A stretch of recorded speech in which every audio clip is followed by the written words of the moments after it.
ਸਤਿ ਸ਼੍ਰੀ ਅਕਾਲ ਜੀ। ਤੁਸੀਂ ਦੇਖ ਰਹੇ ਹੋ ਪੰਜਾਬ ਮੇਲ USA TV। ਮੈਂ ਹਾਂ ਵਰੁਣ ਕੌਰ ਮਾਨ। ਖਬਰਾਂ ਦੇ ਬੁਲੇਟਿਨ ਵਿੱਚ ਤੁਹਾਡਾ ਸਵਾਗਤ। ਖਬਰਾਂ ਦੇ ਬੁਲੇਟਿਨ ਦੇ sponsor real estate broker Mohan Cheema. Real estate ਦੀ ਦੁਨੀਆ ਦੇ ਵਿੱਚ ਮੰਨਿਆ ਪ੍ਰਮੰਨਿਆ ਨਾਮ। ਪੇਸ਼ ਨੇ ਪਹਿਲਾਂ ਚੁਣਵੀਆਂ ਖਬਰਾਂ। ਕੋਰੋਨਾ ਦੇ ਨਵੇਂ ਵੈਰੀਐਂਟ ਨਾਲ ਦਹਿਸ਼ਤ ਵਿੱਚ ਦੁਨੀਆ। ਆਸਟ੍ਰੇਲੀਆ, ਬ੍ਰਾਜ਼ੀਲ, ਅਮਰੀਕਾ ਸਮੇਤ ਹੋਰ ਕਈ ਦੇਸ਼ਾਂ ਨੇ ਉਡਾਣਾਂ ਤੇ ਲਾਈ ਰੋਕ। ओमिक्रॉन वेरिएंट विदेश जाना फिर होया मुश्किल। यूके विच 2 नवे कोरोना के मामले आउंदे ही सख्त किए गए नियम।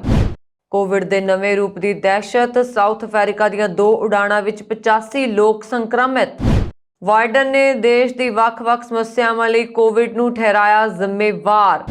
उड़ाणां रद्द होण कारण दक्षिणी अफ्रीका विच फसे सैकड़े विदेशी नागरिक। कोरोना के नवे वेरिएंट ने वधाई दुनिया की चिंता। फाइजर का दावा 100 दिनों के अंदर तैयार करांगे टीका। ते हुण इन्हां खबरां दा विस्तार।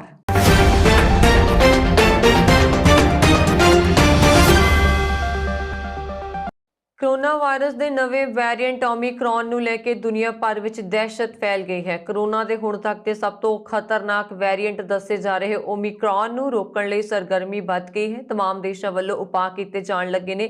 दक्षिणी अफ्रीकी देशों लई उड़ाणां ते पाबंदी लाउण वाले देशों की गिणती वधदी जा रही है। हालांकि हाले इसकी पुष्टि नहीं हुई है कि नवा वेरिएंट मौजूदा वैक्सीन के असर नूं बेअसर कर सकता है। यूरोपी संघ के मैंबर देशों नाल ब्रिटेन ने 7 अफ्रीकी देशों लई उड़ाणां ते एक दिन पहला ही पाबंदी लगा दी सी। हुण Australia, Brazil, Canada, Iran, Japan, Thailand ते अमेरिका समेत पाकिस्तान अते कई होर देश भी इस विच शामिल हो गए ने। हालांकि विश्व सेहत संगठन ने सारे राष्ट्रां तो जल्दबाजी विच कोई भी पाबंदियां वाले कदम ना चुकण की अपील की है, पर उसका कोई असर नजर नहीं आ रहा। अफ्रीका महाद्वीप तो बाहर ओमिक्रॉन नूं फैलण तो रोकण लई तमाम उपाय कीते जा रहे हैं, पर जिहड़े सबूत मिल रहे हैं उन्हां तो लग रहा है कि यह वेरिएंट पहला ही कई देशों में फैल चुका है। बेल्जियम, हांगकांग और इजराइल में इसके मामलों की पुष्टि हो चुकी है। जर्मनी में भी एक शक्की पाए जाने की खबर है। कोरोना के नवे स्ट्रेन ओमिक्रॉन नूं लैके हर देश चिंतित है। एहतियात वजों हरेक देश वालों सावधानी वरती जा रही है तां जो नवे वेरिएंट नूं कंट्रोल किया जा सके। ब्रिटेन विच ओमिक्रॉन के 2 मामले सामने आए ने, जिस नूं देखते हुए यूके के प्रधानमंत्री बोरिस जॉनसन वालों सख्ती लागू कर दी गई है। प्रधानमंत्री ने अंतरराष्ट्रीय यात्रियों लई नवीं गाइडलाइनस जारी कीतियां ने। सारे अंतरराष्ट्रीय यात्रियों नूं इंग्लैंड विच दाखिल होने तो पहला PCR टेस्ट करवाना लाजमी होएगा अते नाल ही उदों तक आइसोलेट रहना पएगा जदों उन्हां दी रिपोर्ट नैगेटिव नहीं आ जाती। उन्होंने कहा कि जिहड़े लोग ओमिक्रॉन के शक्की केस लई सकारात्मक टेस्ट करन वाले लोकां दे संपर्क विच आए सन उन्हां नूं 10 दिनां लई सैल्फ आइसोलेट रहना पएगा। इस दे नाल ही बस, ट्रेनां ते शॉपिंग वालियां थावां ते चेहरे नूं ढकना लाजमी होएगा। कोरोना के नवे रूप का खौफ लगातार वधदा जा रहा है। साउथ अफ्रीका तो आई एक फ्लाइट विच कई लोग कोरोना पॉजिटिव निकले, जिस तो बाद दहशत होर वध गई। शुक्रवार नूं दक्षिणी अफ्रीका तो 2 फ्लाइटां ते एम्स्टरडम पहुंचे दर्जनां लोग कोविड-19 पॉजिटिव मिले। इस गल का पता लाउण लई जांच की जा रही है कि ते ओह हाल ही विच पाए गए कोरोना के नवे रूप ओमिक्रॉन तो इन्फेक्टेड तो नहीं ने। जानकारी डच अधिकारियों ने दी है। शुक्रवार नूं 2 KLM फ्लाइटां ते लगभग 600 यात्री एम्स्टरडम के शिफोल हाईवे अड्डे ते पहुंचे सन। कोरोना के नवे रूप के खौफ करके उन्होंने घंटिया की देरी ते टेस्टिंग का सामना करना पिया। शुरुआती जांच के आधार पर डच सेहत मंत्रालय ने अंदाजा लगाया है कि यात्रियों विच लगभग 85 लोग कोरोना पॉजिटिव हो सकते हैं। सेहत अधिकारियों ने एक बयान विच कहा कि पॉजिटिव मिले लोगों को शिफॉल के नेड़े या एक नेड़ले होटल विच आइसोलेट किया जाएगा। डच सरकार ने शुक्रवार नूं दक्षिणी अफ्रीका तो सारियां हवाई यात्रावां ते पाबंदी लगा दी। सेहत मंत्री ह्यूगो डी जोंग ने कहा कि पहला ही नीदरलैंड के रस्ते विच सवार यात्रियों की पहुंचण ते टेस्टिंग होवेगी ते उन्हां नूं क्वारंटाइन किया जाएगा। अमेरिका विच महंगाई वध रही है। उद्योग धंधियां की हालत खराब है। राष्ट्रपति जो बाइडन की राजनीतिक स्थिति भी प्रभावित हुई है अते व्हाइट हाउस ने इस सारे समस्यावां लई कोविड-19 नूं जिम्मेवार ठहराया है। बाइडन की टीम देश की समस्या ते उन्हां दी राजनीतिक परेशानियां लई महामारी नूं जिम्मेदार ठहरा रही है। व्हाइट हाउस का मनना है कि देश अते बाइडन की राजनीति नूं पटड़ी ते लियाउण दा इक्को ही उपाय है देश विच कोविड-19 ते काबू करना, पर corona virus infection white house लिए मुश्किल चुनौती साबित हो रहा है। ਪਿਛਲੀਆਂ ਗਰਮੀਆਂ ਵਿੱਚ ਕੋਰੋਨਾ ਨੂੰ ਭਜਾਉਣ ਦਾ ਦਾਅਵਾ ਕੀਤਾ ਗਿਆ ਸੀ, ਪਰ ਵਾਇਰਸ ਦਾ ਨਵਾਂ ਰੂਪ ਡੈਲਟਾ ਭਿਆਨਕ ਰੂਪ ਵਿੱਚ ਪਰਤਿਆ ਅਤੇ ਸਾਰੇ ਦਾਅਵਿਆਂ ਨੂੰ ਗਲਤ ਸਾਬਤ ਕਰ ਦਿੱਤਾ। ਦੇਸ਼ ਵਿੱਚ ਹਾਲਤ ਇਹ ਹੈ ਕਿ ਲੱਖਾਂ ਦੀ ਗਿਣਤੀ ਵਿੱਚ ਅਮਰੀਕੀ ਨਾਗਰਿਕਾਂ ਨੇ ਹੁਣ ਤੱਕ ਟੀਕਾ ਨਹੀਂ ਲਗਵਾਇਆ ਹੈ ਅਤੇ ਦੇਸ਼ ਦੀ ਆਰਥਿਕ ਸਥਿਤੀ ਮਹਾਮਾਰੀ ਦੇ ਸਮੇਂ ਪੈਦਾ ਹੋਈਆਂ ਸਮੱਸਿਆਵਾਂ ਤੋਂ ਜੂਝ ਰਹੀ ਹੈ। ਇਸ ਸਭ ਦੇ ਵਿੱਚ ਹੁਣ ਕੋਰੋਨਾ ਵਾਇਰਸ ਦਾ ਨਵਾਂ ਰੂਪ ਓਮਿਕਰੌਨ ਆ ਗਿਆ। ਇਸ ਨੂੰ ਲੈ ਕੇ ਸਿਹਤ ਅਧਿਕਾਰੀ ਬੇहद ਚਿੰਤਤ ਵਿੱਚ ਨੇ ਅਤੇ ਨਵੇਂ ਸਿਰੇ ਤੋਂ ਯਾਤਰਾਵਾਂ ਤੇ ਰੋਕਾਂ ਲਗਾਈਆਂ ਜਾ ਰਹੀਆਂ ਨੇ। ਬਾਜ਼ਾਰ ਵਿੱਚ ਵੀ ਦਹਿਸ਼ਤ ਦਾ ਮਾਹੌਲ ਹੈ। ਹਾਲਾਂਕਿ ਆਰਥਿਕ ਸਥਿਤੀ ਪਟੜੀ ਤੇ ਪਰਤ ਰਹੀ ਹੈ, ਪਰ ਹੁਣ ਵੀ तमाम ਅਜਿਹੇ ਸੰਕੇਤ ਨਜ਼ਰ ਆ ਰਹੇ ਨੇ ਕਿ ਮਹਾਮਾਰੀ ਖਤਮ ਹੋਣ ਤੋਂ ਬਾਅਦ ਵੀ ਕੋਵਿਡ ਆਪਣੀ ਡੂੰਘੀ ਛਾਪ ਛੱਡੇਗਾ। ਪਰਿਵਾਰਕ ਅਤੇ ਵਪਾਰਕ ਯਾਤਰਾਵਾਂ ਤੇ ਦੱਖਣੀ ਅਫਰੀਕਾ ਆਏ ਸੈਂਕੜੇ ਵਿਦੇਸ਼ੀ ਨਾਗਰਿਕ ਫਸ ਗਏ ਨੇ, ਕਿਉਂਕਿ ਦੇਸ਼ ਵਿੱਚ ਕੋਵਿਡ-19 ਦੇ ਨਵੇਂ ਵੈਰੀਐਂਟ ਓਮਿਕਰੌਨ ਦੇ ਸਾਹਮਣੇ ਆਉਣ ਦੇ ਬਾਅਦ ਕਈ ਦੇਸ਼ਾਂ ਨੇ ਯਾਤਰਾ ਪਾਬੰਦੀਆਂ ਲਾਗੂ ਕਰ ਦਿੱਤੀਆਂ ਨੇ। ਬ੍ਰਿਟੇਨ ਨੇ ਵੀਰਵਾਰ ਨੂੰ ਐਲਾਨ ਕੀਤਾ ਹੈ ਕਿ ਦੱਖਣੀ ਅਫਰੀਕਾ ਅਤੇ 5 ਗੁਆਂਢੀ ਦੇਸ਼ਾਂ ਤੋਂ ਆਉਣ ਜਾਣ ਵਾਲੀਆਂ ਸਾਰੀਆਂ ਉਡਾਣਾਂ ਤੇ ਸ਼ੁੱਕਰਵਾਰ ਦੁਪਹਿਰ ਤੋਂ ਪਾਬੰਦੀ ਲਗਾਈ ਜਾਏਗੀ। ਦੇਸ਼ ਵਿੱਚ ਵਾਇਰਸ ਦੇ ਨਵੇਂ ਵੈਰੀਐਂਟ ਦੇ ਸਾਹਮਣੇ ਆਉਣ ਤੋਂ ਬਾਅਦ ਇਹ ਐਲਾਨ ਕੀਤਾ ਗਿਆ। ਕਈ ਹੋਰ ਦੇਸ਼ਾਂ ਨੇ ਵੀ ਇਸ ਤਰ੍ਹਾਂ ਦੇ ਕਦਮ ਚੁੱਕੇ ਤੇ ਇਹ ਸੰਕੇਤ ਦਿੱਤਾ ਕਿ ਸਿਰਫ ਉਹਨਾਂ ਦੇ ਆਪਣੇ ਨਾਗਰਿਕ ਹੀ ਵਾਪਸ ਪਰਤ ਸਕਣਗੇ ਅਤੇ ਉਹ ਵੀ ਇਕਾਂਤਵਾਸ ਵਿੱਚ ਰਹਿਣਗੇ। ਨਵੀਂ ਦਿੱਲੀ ਵਿੱਚ ਕੇਂਦਰ ਸਰਕਾਰ ਨੇ ਸਾਰੇ ਸੂਬਿਆਂ ਅਤੇ ਕੇਂਦਰ ਸ਼ਾਸਤ ਪ੍ਰਦੇਸ਼ਾਂ ਤੋਂ ਦੱਖਣੀ ਅਫਰੀਕਾ ਤੋਂ ਸਿੱਧਾ ਜਾਂ ਦੱਖਣੀ ਅਫਰੀਕੀ ਹਾਂਗਕਾਂਗ ਜਾਂ ਬੋਤਸਵਾਨਾ ਤੋਂ ਹੋ ਕੇ ਆਉਣ ਵਾਲੇ ਸਾਰੇ ਕੌਮਾਂਤਰੀ ਯਾਤਰੀਆਂ ਦੀ ਸਖਤੀ ਨਾਲ ਜਾਂਚ ਦੇ ਹੁਕਮ ਦਿੱਤੇ ਨੇ। ਸ਼ੁੱਕਰਵਾਰ ਨੂੰ ਸਰਕਾਰ ਦੇ ਹੁਕਮ ਮੁਤਾਬਕ ਹਵਾਬਾਜ਼ੀ ਕੰਪਨੀਆਂ ਭਾਰਤ ਅਤੇ ਦੱਖਣੀ ਅਫਰੀਕਾ, ਹਾਂਗਕਾਂਗ ਅਤੇ ਬੋਤਸਵਾਨਾ ਵਿਚਾਲੇ 15 ਦਸੰਬਰ ਤੋਂ 50% ਸਮਰੱਥਾ ਨਾਲ ਸੰਚਾਲਨ ਕਰ ਸਕਦੀਆਂ ਨੇ। ਭਾਰਤ ਵੱਲੋਂ ਦੱਖਣੀ ਅਫਰੀਕਾ, ਹਾਂਗਕਾਂਗ ਅਤੇ ਬੋਤਸਵਾਨਾ ਵਿਚਲੇ 에ਅਰ ਬਬਲ ਯਾਤਰਾ ਵਿਵਸਥਾ ਉਪਲਬਧ ਨਹੀਂ ਹੈ, ਜਿਸ ਤਹਿਤ ਵਿਸ਼ੇਸ਼ ਯਾਤਰੀ ਜਹਾਜ਼ਾਂ ਦਾ ਸੰਚਾਲਨ ਕੀਤਾ ਜਾਂਦਾ ਹੈ। ਉੱਥੇ ਹੀ ਇਹਨਾਂ ਤਿੰਨਾਂ ਦੇਸ਼ਾਂ ਨੂੰ ਭਾਰਤ ਦੇ ਸਿਹਤ ਮੰਤਰਾਲਾ ਨੇ ਖਤਰੇ ਵਾਲੀ ਸ਼੍ਰੇਣੀ ਵਿੱਚ ਰੱਖਿਆ ਹੈ।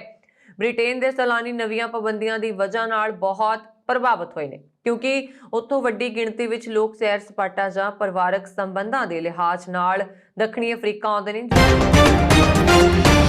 ਫਾਰਮਾਸਿਊਟੀਕਲ ਕੰਪਨੀਆਂ ਫਾਈਜ਼ਰ ਅਤੇ ਬਾਇਓਟੈਕ ਨੇ ਕਿਹਾ ਹੈ ਕਿ ਉਹ 100 ਦਿਨਾਂ ਦੇ ਅੰਦਰ ਕੋਰੋਨਾ ਵਾਇਰਸ ਦੇ ਨਵੇਂ ਵੈਰੀਐਂਟ ਓਮਿਕਰੌਨ ਖਿਲਾਫ ਨਵਾਂ ਟੀਕਾ ਵਿਕਸਿਤ ਕਰ ਲੈਣਗੇ। ਦੋਵਾਂ ਕੰਪਨੀਆਂ ਨੇ ਸ਼ੁੱਕਰਵਾਰ ਨੂੰ ਇੱਕ ਜਾਣਕਾਰੀ ਕਹੀ ਹੈ। ਇਹ ਬਿਆਨ ਕਿਹਾ ਗਿਆ ਹੈ ਕਿ ਇਸ ਗੱਲ ਤੇ ਭਰੋਸਾ ਨਹੀਂ ਹੈ ਕਿ ਕੋਰੋਨਾ ਵਾਇਰਸ ਦੇ ਵੈਰੀਐਂਟ ਓਮਿਕਰੌਨ ਤੋਂ ਬਚਾਉਣ ਵਿੱਚ ਉਸ ਦਾ ਟੀਕਾ ਸਮਰੱਥ ਹੈ ਜਾਂ ਨਹੀਂ, ਪਰ ਉਹ ਕਰੀਬ 100 ਦਿਨਾਂ ਵਿੱਚ ਵੈਰੀਐਂਟ ਖਿਲਾਫ ਇੱਕ ਨਵਾਂ ਟੀਕਾ ਵਿਕਸਿਤ ਕਰ ਲੈਣਗੀਆਂ। ਇਸ ਤੋਂ ਪਹਿਲਾਂ ਦਿਨ ਵਿੱਚ ਵਿਸ਼ਵ ਸਿਹਤ ਸੰਗਠਨ ਨੇ ਇੱਕ ਬਿਆਨ ਵਿੱਚ ਕਿਹਾ ਕਿ ਦੱਖਣੀ ਅਫਰੀਕਾ ਵਿੱਚ ਪਾਇਆ ਗਿਆ ਕੋਰੋਨਾ ਵਾਇਰਸ ਦਾ ਨਵਾਂ ਵੈਰੀਐਂਟ ਚਿੰਤਾਜਨਕ ਹੈ ਅਤੇ ਇਸ ਦਾ ਨਾਮ ਓਮਿਕਰੌਨ ਗ੍ਰੀਕ ਵਰਣਮਾਲਾ ਤੋਂ ਰੱਖਿਆ ਗਿਆ ਹੈ। ਬਿਆਨ ਮੁਤਾਬਕ ਫਾਈਜ਼ਰ ਅਤੇ ਬਾਇਓਟੈਕ ਨੇ ਕਿਹਾ ਹੈ ਕਿ ਉਹ ਆਗਾਮੀ 2 ਹਫ਼ਤਿਆਂ ਵਿੱਚ ਓਮਿਕਰੌਨ ਬਾਰੇ ਹੋਰ ਡਾਟਾ ਦੀ ਉਮੀਦ ਕਰਦੇ ਨੇ ਅਤੇ ਅਜਿਹਾ ਦੇਖਿਆ ਗਿਆ ਹੈ ਕਿ ਇਹ ਪਹਿਲਾਂ ਪਾਏ ਗਏ ਵੈਰੀਐਂਟ ਤੋਂ ਕਾਫੀ ਵੱਖ ਹੈ। ਬਿਆਨ ਵਿੱਚ ਕਿਹਾ ਗਿਆ ਹੈ ਕਿ ਦਵਾਈ ਕੰਪਨੀਆਂ ਨੇ ਇਸ ਗੱਲ ਨੂੰ ਰੇਖਾਂਕਿਤ ਕੀਤਾ ਹੈ ਕਿ ਉਹਨਾਂ ਨੇ ਨਵੇਂ ਟੀਕੇ ਨੂੰ ਵਿਕਸਿਤ ਕਰਨ ਲਈ ਕਈ ਮਹੀਨੇ ਪਹਿਲਾਂ ਹੀ ਕੰਮ ਸ਼ੁਰੂ ਕਰ ਦਿੱਤਾ ਸੀ। ਉਹਨਾਂ ਨੇ ਕਿਹਾ ਉਹਨਾਂ ਦਾ ਟੀਕਾ ਮੌਜੂਦਾ ਸਮੇਂ ਵਿੱਚ 6 ਹਫ਼ਤਿਆਂ ਦੇ ਅੰਦਰ ਖੁਦ ਨੂੰ ਅਨੁਕੂਲ ਕਰਨ ਅਤੇ ਉਹ 100 ਦਿਨਾਂ ਦੇ ਅੰਦਰ ਸ਼ੁਰੂਆਤੀ ਬੈਚ ਤਿਆਰ ਕਰਨ ਵਿੱਚ ਸਮਰੱਥ ਨੇ। ਕੋਰੋਨਾ ਵਾਇਰਸ ਦੇ ਨਵੇਂ ਵੈਰੀਐਂਟ ਦੇ ਮਾਮਲਿਆਂ ਵਿੱਚ ਵਾਧੇ ਦੇ ਮੱਦੇਨਜ਼ਰ ਅਮਰੀਕਾ ਦੇ ਨਿਊਯਾਰਕ ਸੂਬੇ ਵਿੱਚ ਐਮਰਜੈਂਸੀ ਦੀ ਸਥਿਤੀ ਦਾ ਐਲਾਨ ਕੀਤਾ ਗਿਆ ਹੈ। ਨਿਊਯਾਰਕ ਦੀ ਗਵਰਨਰ ਕੈਥੀ ਹੋਚੁਲ ਨੇ ਸ਼ੁੱਕਰਵਾਰ ਸ਼ਾਮ ਨੂੰ ਆਪਣੇ ਕਾਰਜਕਾਰੀ ਹੁਕਮ ਵਿੱਚ ਕਿਹਾ, ਕੋਵਿਡ-19 ਦੇ ਸੰਕਰਮਣ ਨੂੰ ਲੈ ਕੇ ਨਿਊਯਾਰਕ 'ਚ ਫਿਲਹਾਲ ਕੁਝ ਅਜਿਹਾ ਦੇਖਿਆ ਜਾ ਰਿਹਾ ਹੈ ਜੋ ਪਿਛਲੇ ਸਾਲ ਅਪ੍ਰੈਲ ਤੋਂ ਬਾਅਦ ਨਹੀਂ ਦੇਖਿਆ ਗਿਆ। ਪਿਛਲੇ 1 ਮਹੀਨੇ ਵਿੱਚ ਹਸਪਤਾਲਾਂ ਵਿੱਚ ਸੰਕਰਮਣ ਦੇ ਮਰੀਜ਼ਾਂ ਦੇ ਦਾਖਲ ਹੋਣ ਦੀ ਗਿਣਤੀ ਵਿੱਚ ਵਾਧਾ ਹੋਇਆ ਹੈ। ਇੱਕ ਦਿਨ ਵਿੱਚ 300 ਤੋਂ ਵੱਧ ਮਰੀਜ਼ ਦਾਖਲ ਕੀਤੇ ਜਾ ਰਹੇ ਨੇ। ਇਸ ਲਈ ਮੈਂ 15 ਜਨਵਰੀ 2022 ਤੱਕ ਐਮਰਜੈਂਸੀ ਦਾ ਐਲਾਨ ਕਰਦੀ ਹਾਂ। ਉਹਨਾਂ ਨੇ ਕਿਹਾ ਕਿ ਨਿਊਯਾਰਕ ਵਿੱਚ ਇਸ ਐਮਰਜੈਂਸੀ ਵਿੱਚ ਹਸਪਤਾਲਾਂ ਦੀ ਸਮਰੱਥਾ ਵਧਾਈ ਜਾਏਗੀ ਅਤੇ ਟੀਕਾਕਰਨ ਵਿੱਚ ਤੇਜ਼ੀ ਲਿਆਂਦੀ ਜਾਏਗੀ। ਸ਼੍ਰੀਮਤੀ ਹੋਚੁਲ ਨੇ ਦੱਖਣੀ ਅਫਰੀਕਾ ਵਿੱਚ ਪਾਏ ਗਏ ਕੋਰੋਨਾ ਦੇ ਇੱਕ ਨਵੇਂ ਖਤਰਨਾਕ ਵੈਰੀਐਂਟ ਓਮਿਕਰੌਨ ਨੂੰ ਲੈ ਕੇ ਚਿੰਤਾਵਾਂ ਦੇ ਵਿਚਕਾਰ ਸੂਬੇ ਵਿੱਚ ਐਮਰਜੈਂਸੀ ਦੀ ਘੋਸ਼ਣਾ ਕੀਤੀ ਹੈ। ਅਮਰੀਕਾ, ਬ੍ਰਿਟੇਨ, ਕੈਨੇਡਾ ਤੇ ਕਈ ਯੂਰਪੀ ਦੇਸ਼ਾਂ ਨੇ ਨਵੇਂ ਵੈਰੀਐਂਟ ਕਾਰਨ ਵਿਦੇਸ਼ੀ ਨਾਗਰਿਕਾਂ ਦੇ ਆਉਣ ਤੇ ਪਾਬੰਦੀ ਲਗਾ ਦਿੱਤੀ ਹੈ। ਸਨੀਵੇਲ, ਕੈਲੀਫੋਰਨੀਆ ਵਾਸੀ ਭਾਰਤੀ ਮੂਲ ਦੇ ਇੱਕ ਅਮਰੀਕੀ ਕਾਰੋਬਾਰੀ ਕਿਸ਼ੋਰ ਕੁਮਾਰ ਕਾਵਰੂ ਨੂੰ ਇੱਕ ਸੰਘੀ ਅਦਾਲਤ ਨੇ ਵੀਜ਼ਾ ਘੁਟਾਲੇ ਦੇ ਮਾਮਲੇ ਵਿੱਚ 15 ਮਹੀਨਿਆਂ ਦੀ ਸਜ਼ਾ ਸੁਣਾਈ ਹੈ। ਇਹ ਜਾਣਕਾਰੀ ਕਾਰਜਕਾਰੀ ਅਟਾਰਨੀ ਸਟੈਫਾਨ ਐਮ ਹਿੰਟਸ ਨੇ ਦਿੰਦਿਆਂ ਕਿਹਾ ਕਿ ਕਾਵਰੂ ਨੇ ਵਿਦੇਸ਼ੀ ਵਰਕਰ ਵੀਜ਼ੇ ਹਾਸਲ ਕਰਨ ਲਈ ਗਲਤ ਜਾਣਕਾਰੀ ਦੇ ਕੇ ਲੱਖਾਂ ਡਾਲਰ ਕਮਾਏ। ਨਿਆਂ ਵਿਭਾਗ ਵੱਲੋਂ ਜਾਰੀ ਪ੍ਰੈਸ ਰਿਲੀਜ਼ ਅਨੁਸਾਰ 49 ਸਾਲਾ ਕਾਵੂਰੂ ਨੂੰ ਸਜ਼ਾ ਯੂਐਸ ਡਿਸਟ੍ਰਿਕਟ ਜੱਜ ਐਡਵਰਡ ਜੇ ਡਾਵਾਲਾ ਨੇ ਸੁਣਾਈ। ਕਾਵੂਰੂ ਨੇ ਦਾਅਵਾ ਕੀਤਾ ਸੀ ਕਿ ਉਹ 4 ਕੰਪਨੀਆਂ ਦਾ ਮਾਲਕ ਤੇ CEO ਹੈ। ਉਸ ਦੀਆਂ ਕੰਪਨੀਆਂ ਵਿਦੇਸ਼ੀ ਹੁਨਰਮੰਦ ਵਰਕਰਾਂ ਲਈ H-1B ਵੀਜ਼ਾ ਹਾਸਲ ਕਰਨ ਵਿੱਚ ਮਾਹਿਰ ਹਨ ਤੇ ਇਹਨਾਂ ਵਰਕਰਾਂ ਨੂੰ ਅਮਰੀਕਾ ਦੀਆਂ ਤਕਨੀਕੀ ਫਰਮਾਂ ਵਿੱਚ ਨੌਕਰੀਆਂ ਦਿੱਤੀਆਂ ਜਾਂਦੀਆਂ ਨੇ। ਕਾਵਾਰੂ ਨੇ ਮੰਨਿਆ ਕਿ ਉਸਨੇ 2009 ਤੋਂ 2017 ਤੱਕ ਗਲਤ ਤੇ ਝੂਠੀ ਜਾਣਕਾਰੀ ਦੇ ਆਧਾਰ ਤੇ ਸਰਕਾਰੀ ਏਜੰਸੀਆਂ ਤੋਂ H-1B ਵੀਜ਼ਾ ਲੈਣ ਦੀ ਸਕੀਮ ਉੱਪਰ ਕੰਮ ਕੀਤਾ। ਕਾਵਾਰੂ ਨੇ ਮੰਨਿਆ ਕਿ ਉਸਨੇ H-1B ਵੀਜ਼ਾ ਦਰਖਾਸਤਾਂ ਦਾਇਰ ਕਰਨ ਦੇ ਬਦਲੇ ਵਿਦੇਸ਼ੀ ਹੁਨਰਮੰਦ ਵਰਕਰਾਂ ਕੋਲੋਂ ਹਜ਼ਾਰਾਂ ਡਾਲਰ ਲਏ, ਜੋ ਕਿ ਅਮਰੀਕਾ ਦੇ ਕਿਰਤ ਨਿਯਮਾਂ ਦੀ ਉਲੰਘਣਾ ਹੈ। ਉਸਨੇ ਗਲਤ ਢੰਗ ਨਾਲ ਤਰੀਕੇ ਨਾਲ 15 ਲੱਖ ਤੋਂ ਵੱਧ ਡਾਲਰ ਕਮਾਏ। ਜੱਜ ਨੇ ਉਸਨੂੰ ਜੁਰਮਾਨਾ ਵੀ ਲਾਇਆ ਹੈ। ਇਸ ਤੋਂ ਇਲਾਵਾ ਸਜ਼ਾ ਭੁਗਤਣ ਉਪਰੰਤ ਉਸ ਉੱਪਰ 3 ਸਾਲ ਨਜ਼ਰ ਰੱਖੀ ਜਾਏਗੀ। ਕਾਵਰੂ ਸਜ਼ਾ ਭੁਗਤਣ ਲਈ 10 ਫਰਵਰੀ 2022 ਨੂੰ ਆਤਮ ਸਮਰਪਣ ਕਰੇਗਾ। ਵਾਸ਼ਿੰਗਟਨ ਸੂਬੇ ਦੇ ਟੈਕੋਮਾ ਸਥਿਤ ਇੱਕ ਮਾਲ ਵਿੱਚ ਸ਼ੁੱਕਰਵਾਰ ਨੂੰ ਹੋਈ ਗੋਲਾਬਾਰੀ ਵਿੱਚ ਘੱਟੋ-ਘੱਟ ਇੱਕ ਵਿਅਕਤੀ ਗੰਭੀਰ ਰੂਪ ਨਾਲ ਜ਼ਖਮੀ ਹੋ ਗਿਆ ਤੇ ਘਬਰਾਏ ਸੈਂਕੜੇ ਲੋਕ ਆਪਣੀਆਂ ਜਾਨਾਂ ਬਚਾਉਣ ਲਈ ਸਟੋਰਾਂ ਦੇ ਅੰਦਰ ਲੁਕ ਗਏ। ਥੈਂਕਸਗਿਵਿੰਗ ਤੋਂ ਅਗਲੇ ਦਿਨ ਬਲੈਕ ਫਰਾਈਡੇ ਤੇ ਖਰੀਦਦਾਰੀ ਕਰਨ ਲਈ ਵੱਡੀ ਗਿਣਤੀ ਵਿੱਚ ਲੋਕ ਟੈਕੋਮਾ ਮਾਲ ਵਿੱਚ ਪਹੁੰਚੇ ਸਨ। ਅਧਿਕਾਰੀਆਂ ਨੇ ਦੱਸਿਆ ਕਿ ਸਾਈਟੇਲ ਦੇ ਦੱਖਣ ਵਿੱਚ ਸਥਿਤ ਟੈਕੋਮਾ ਵਿੱਚ ਇੱਕ ਮਾਲ ਦੇ ਫੂਡ ਕੋਰਟ ਦੇ ਨੇੜੇ ਸ਼ਾਮ 7 ਵਜੇ ਤੋਂ ਬਾਅਦ ਗੋਲਾਬਾਰੀ ਹੋਈ। ਟੈਕੋਮਾ ਪੁਲਿਸ ਨੇ ਦੱਸਿਆ ਕਿ ਗੋਲਾਬਾਰੀ 'ਚ ਗੰਭੀਰ ਜ਼ਖਮੀ ਹੋਏ ਵਿਅਕਤੀ ਨੂੰ ਹਸਪਤਾਲ ਲਿਜਾਇਆ ਗਿਆ ਹੈ। ਗੋਲਾਬਾਰੀ ਤੋਂ ਤੁਰੰਤ ਬਾਅਦ ਮਾਲ ਬੰਦ ਕਰ ਦਿੱਤਾ ਗਿਆ ਅਤੇ ਖਰੀਦਦਾਰੀ ਕਰਨ ਆਏ ਲੋਕ ਦੁਕਾਨਾਂ ਦੇ ਅੰਦਰ ਲੁਕ ਗਏ।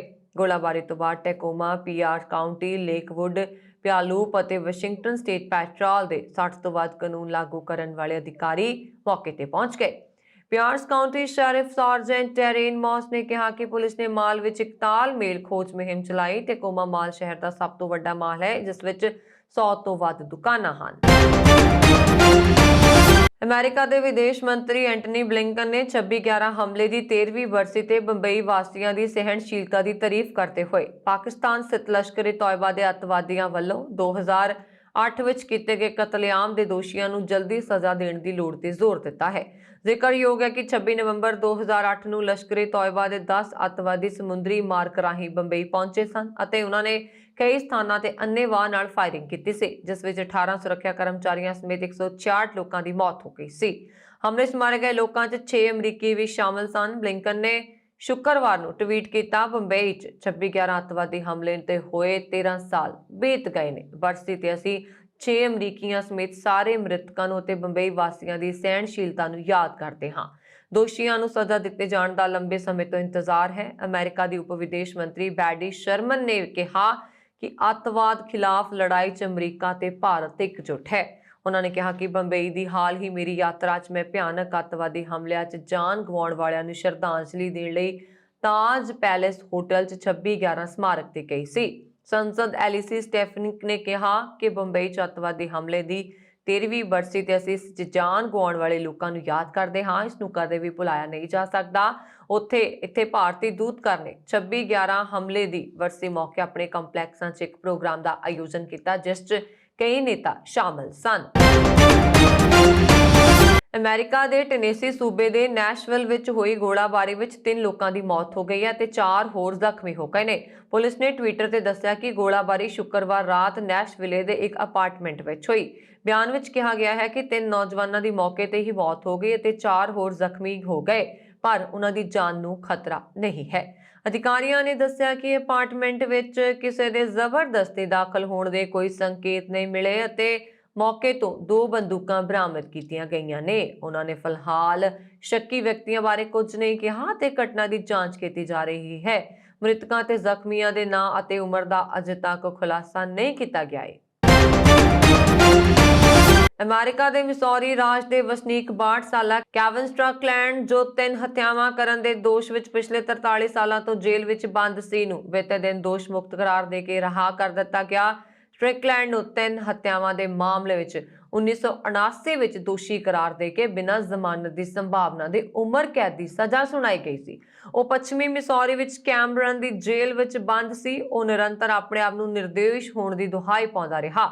ਸੀਨੀਅਰ ਜੱਜ ਜੇਮ ਵਾਲਸ ਨੇ ਸਟ੍ਰਿਕਲੈਂਡ ਨੂੰ ਸਾਰੇ ਦੋਸ਼ਾਂ ਤੋਂ ਬਰੀ ਕਰ ਦਿੱਤਾ ਹੈ। ਉਸਨੇ ਤਕਰੀਬਨ 43 ਸਾਲ ਜੇਲ੍ਹ ਵਿੱਚ ਬਿਤਾਏ। ਮਿਸੌਰੀ ਦੇ ਇਤਿਹਾਸ ਵਿੱਚ ਉਹ ਪਹਿਲਾ ਵਿਅਕਤੀ ਹੈ ਜਿਸਨੇ 43 ਸਾਲ ਉਸ ਜੁਰਮ ਤਹਿਤ ਜੇਲ੍ਹ ਬਿਤਾਏ ਜੋ ਉਸਨੇ ਕੀਤਾ ਹੀ ਨਹੀਂ ਸੀ। ਮਿਡਵੈਸਟ ਇਨੋਸੈਂਸ ਪ੍ਰੋਜੈਕਟ ਨੇ ਸਟ੍ਰਿਕਲੈਂਡ ਲਈ ਆਨਲਾਈਨ ਫੰਡ ਇਕੱਠਾ ਕਰਨ ਦੀ ਸ਼ੁਰੂਆਤ ਕੀਤੀ ਹੈ ਤਾਂ ਜੋ ਉਹ ਆਪਣੀ ਜ਼ਿੰਦਗੀ ਦੁਬਾਰਾ ਸ਼ੁਰੂ ਕਰ ਸਕੇ। ਹੁਣ ਤੱਕ $10 ਲੱਖ ਤੋਂ ਵੱਧ ਦੀ ਰਾਸ਼ੀ ਇਕੱਠੀ ਹੋ ਚੁੱਕੀ ਹੈ। ਕੈਨੇਡਾ ਦੇ ਪ੍ਰਧਾਨ ਮੰਤਰੀ ਜਸਟਿਨ ਟਰੂਡੋ ਨੇ ਸ਼ੁੱਕਰਵਾਰ ਨੂੰ ਹੜ੍ਹਾਂ ਦੀ ਮਾਰ ਚੱਲ ਰਹੇ ਬ੍ਰਿਟਿਸ਼ ਕੋਲੰਬੀਆ ਸੂਬੇ ਦਾ ਦੌਰਾ ਕੀਤਾ। ਇਸ ਦੌਰਾਨ ਪ੍ਰਧਾਨ ਮੰਤਰੀ ਟਰੂਡੋ ਤੇ BC ਦੇ ਪ੍ਰੀਮੀਅਰ ਜੌਨ ਹੌਗਨ ਨੇ ਫੈਡਰਲ ਤੇ ਸੂਬਾਈ ਮੰਤਰੀਆਂ ਦੀ ਇੱਕ ਸਾਂਝੀ ਕਮੇਟੀ ਬਣਾਉਣ ਦਾ ਐਲਾਨ ਕੀਤਾ, ਜਿਹੜੀ ਕਿ ਸੂਬੇ ਦੇ ਪਰਿਵਾਰਾਂ, ਕਾਰੋਬਾਰਾਂ ਤੇ ਹੜ੍ਹ ਪ੍ਰਭਾਵਿਤ ਹੋਰ ਭਾਈਚਾਰਿਆਂ ਨੂੰ ਇਨ੍ਹਾਂ ਮਾੜੇ ਹਾਲਾਤਾਂ ਚੋਂ ਬਾਹਰ ਕੱਢਣ ਲਈ ਮੌਜੂਦਾ ਸਮੇਂ ਅਤੇ ਭਵਿੱਖ ਵਿੱਚ ਦਿੱਤੀ ਜਾਣ ਵਾਲੀ ਮਦਦ 'ਚ ਮਾਰਗਦਰਸ਼ਨ ਕਰੇਗੀ।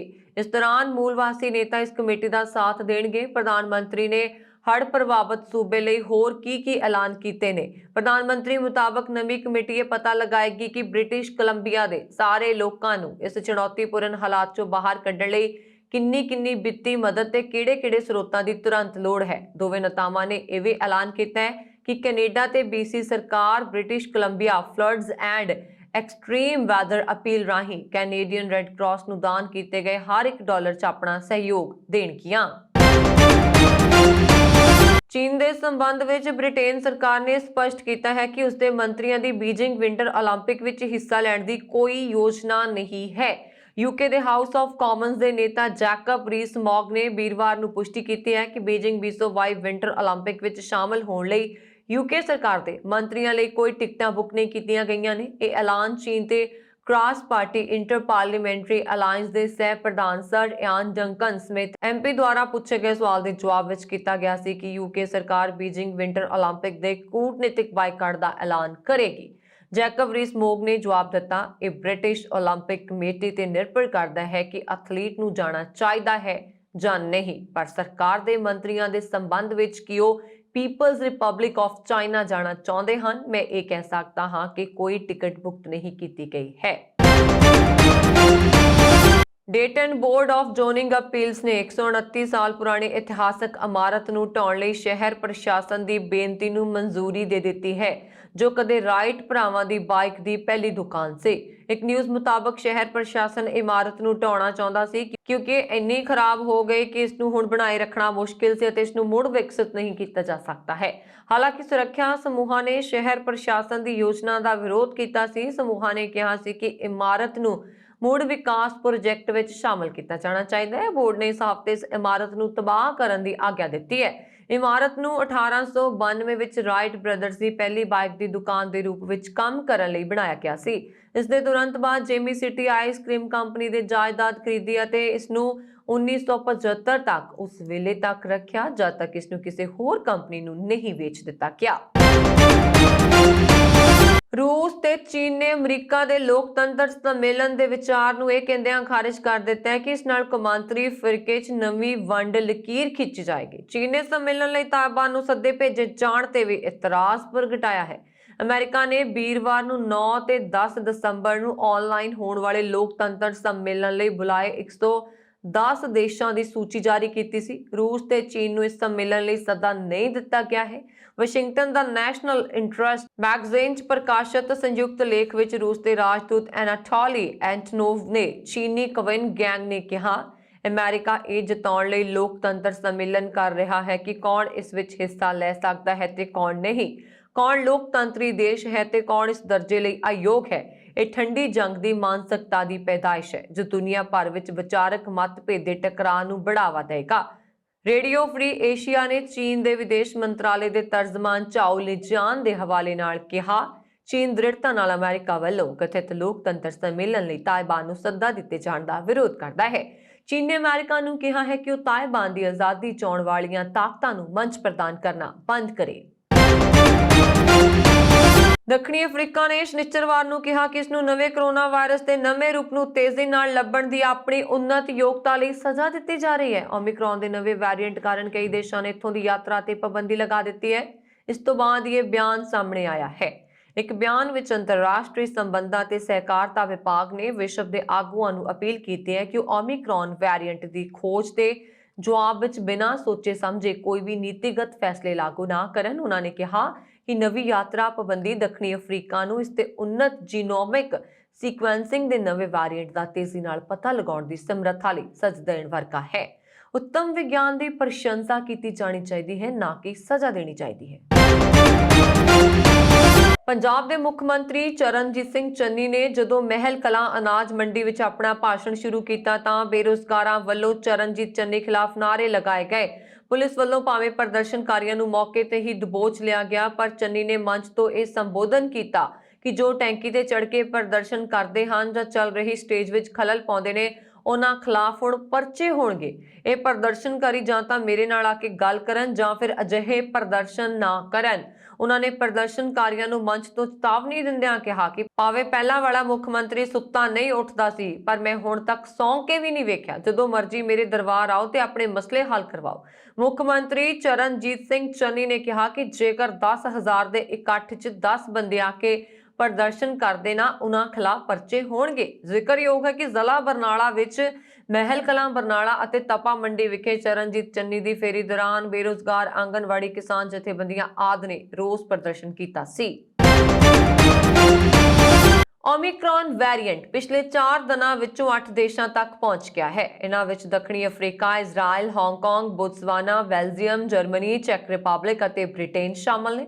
ਓਮਿਕਰੌਨ ਵੈਰੀਐਂਟ ਬਹੁਤ ਤੇਜ਼ੀ ਨਾਲ ਫੈਲ ਰਿਹਾ ਹੈ। ਇਸ ਕਾਰਨ ਆਈਸੀਸੀ ਨੇ ਗੁਆਂਢੀ ਦੇਸ਼ ਜ਼ਿੰਬਾਬਵੇ ਵਿੱਚ ਚੱਲ ਰਹੇ ਮਹਿਲਾ ਕ੍ਰਿਕਟ ਵਿਸ਼ਵ ਕੱਪ ਦੇ ਕੁਆਲੀਫਾਇਰ ਨੂੰ ਰੱਦ ਕਰ ਦਿੱਤਾ ਹੈ। ਆਈਸੀਸੀ ਨੇ ਸ਼ਨੀਵਾਰ ਨੂੰ ਇਹ ਜਾਣਕਾਰੀ ਦਿੱਤੀ ਹੈ। ਹਰਾਰੇ ਵਿੱਚ ਖੇਡੇ ਜਾ ਰਹੇ ਕੁਆਲੀਫਾਇਰ ਵਿੱਚ ਬੰਗਲਾਦੇਸ਼, ਪਾਕਿਸਤਾਨ ਅਤੇ ਵੈਸਟ ਇੰਡੀਜ਼ ਨੂੰ ਆਈਸੀਸੀ ਰੈਂਕਿੰਗ ਵਿੱਚ ਚੋਟੀ ਦੀਆਂ ਟੀਮਾਂ ਹੋਣ ਕਾਰਨ ਵਿਸ਼ਵ ਕੱਪ ਲਈ ਕੁਆਲੀਫਾਈ ਕੀਤਾ ਗਿਆ ਹੈ। ਮੀਡੀਆ ਰਿਪੋਰਟਾਂ ਮੁਤਾਬਕ 27 ਨਵੰਬਰ ਨੂੰ ਸ੍ਰੀਲੰਕਾ ਕ੍ਰਿਕਟ ਟੀਮ ਦਾ ਇੱਕ ਸਹਾਇਕ ਮੈਂਬਰ ਵੀ ਕਰੋਨਾ ਪੋਜ਼ਿਟਿਵ ਪਾਇਆ ਗਿਆ ਸੀ। ਇਸ ਕਾਰਨ ਸ੍ਰੀਲੰਕਾ ਅਤੇ ਵੈਸਟ ਇੰਡੀਜ਼ ਵਿਚਾਲੇ ਕੁਆਲੀਫਾਇਰ ਮੈਚ ਨਹੀਂ ਹੋ ਸਕਿਆ। ਹੁਣ ਵਿਸ਼ਵ ਕੱਪ ਲਈ ਕੁਆਲੀਫਾਈ ਕਰਨ ਵਾਲੀ ਟੀਮ ਦੀ ਚੋਣ ਰੈਂਕਿੰਗ ਦੇ ਆਧਾਰ ਤੇ ਕੀਤੀ ਜਾਏਗੀ। ਹਾਲਾਂਕਿ ਕੁਆਲੀਫਾਇਰ ਰਾਊਂਡ ਵਿੱਚ ਲੀਗ ਸਟੇਜ ਤੇ ਮੈਚ ਖੇਡੇ ਜਾ ਰਹੇ ਨੇ। ਇਸ ਵਿੱਚ 2022 ਵਿੱਚ ਨਿਊਜ਼ੀਲੈਂਡ ਵਿੱਚ ਹੋਣ ਵਾਲੇ ਵਿਸ਼ਵ ਕੱਪ ਲਈ 3 ਟੀਮਾਂ ਦਾ ਫੈਸਲਾ ਕੀਤਾ ਜਾਣਾ ਹੈ। ਆਈਸੀਸੀ ਮਹਿਲਾ ਚੈਂਪੀਅਨਸ਼ਿਪ ਦੇ ਅਗਲੇ ਦੌਰ ਲਈ 2 ਨਵੀਆਂ ਟੀਮਾਂ ਦਾ ਫੈਸਲਾ ਕੀਤਾ ਜਾਣਾ ਹੈ। ਗੌਰਤਲਬ ਹੈ ਕਿ ਕੋਰੋਨਾ ਦੇ ਨਵੇਂ ਵੈਰੀਐਂਟ ਦੀਆਂ ਸ਼ੁਰੂਆਤੀ ਰਿਪੋਰਟਾਂ ਬਹੁਤ ਹੈਰਾਨ ਕਰਨ ਵਾਲੀਆਂ ਨੇ। WHO ਨੇ ਇਸ ਨੂੰ ਚਿੰਤਾ ਦਾ ਰੂਪ ਦੱਸਦਿਆਂ ਕਿਹਾ ਹੈ ਦੱਖਣੀ ਅਫਰੀਕਾ ਦੇ 3 ਸੂਬਿਆਂ ਵਿੱਚ ਪਾਏ ਜਾਣ ਵਾਲੇ ਰੋਜ਼ਾਨਾ ਮਾਮਲਿਆਂ ਵਿੱਚੋਂ 90% ਇਸ ਕਿਸਮ ਦੇ ਹੀ ਹਨ, ਜੋ ਕਿ 15 ਦਿਨ ਪਹਿਲਾਂ ਸਿਰਫ 1% ਸੀ। ਇਹ ਉਹ ਚੀਜ਼ ਹੈ ਜੋ ਵਿਗਿਆਨੀਆਂ ਨੂੰ ਸਭ ਤੋਂ ਵੱਧ ਡਰਾਉਂਦੀ ਹੈ। ਤੇ ਇਹ ਸਨ ਹੁਣ ਤੱਕ ਦੀਆਂ ਖਬਰਾਂ। ਮੈਨੂੰ ਵਰੁਣ ਕੌਰ ਮਾਨੂ ਦੀ ਆਗਿਆ। ਹੋਰ ਖਬਰਾਂ ਦੇ ਲਈ ਸਾਡਾ YouTube ਚੈਨਲ ਪੰਜਾਬ ਮੇਲ USA TV ਜ਼ਰੂਰ ਸਬਸਕ੍ਰਾਈਬ ਕਰੋ। ਸਤਿ ਸ਼੍ਰੀ ਅਕਾਲ।